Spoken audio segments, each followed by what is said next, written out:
En god begynderøvelse er at lave squats.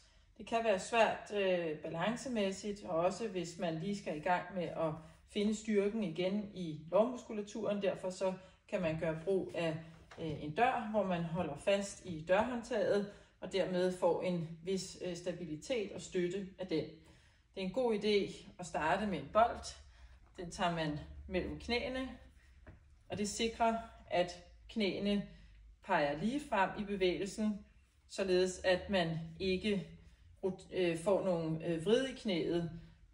Og det man gør er, at man tager fat i dørhåndtaget, læner sig lidt tilbage, har et let tryk med begge knæ ind mod bolden, og så går man langsomt ned og lidt op igen, og langsomt ned og lidt op igen.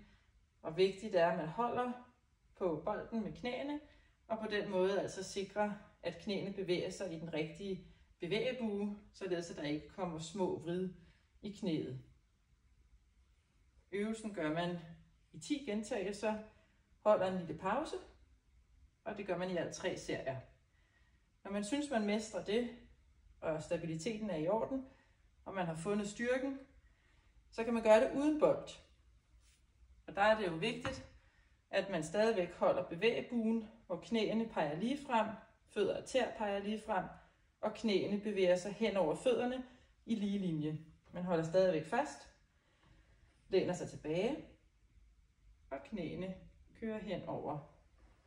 Og man sætter sig langsomt og rejser sig igen. Og her kan man altså gå lige så dybt, som man synes, man har stabilitet og styrke til. Det er vigtigt, at man tænker, at man har bolden mellem benene, og dermed sikrer, at knæene bevæger sig lige frem og ikke ud til siderne. Det gør man 10 gange, holder en pause, og i alt de 3 serier.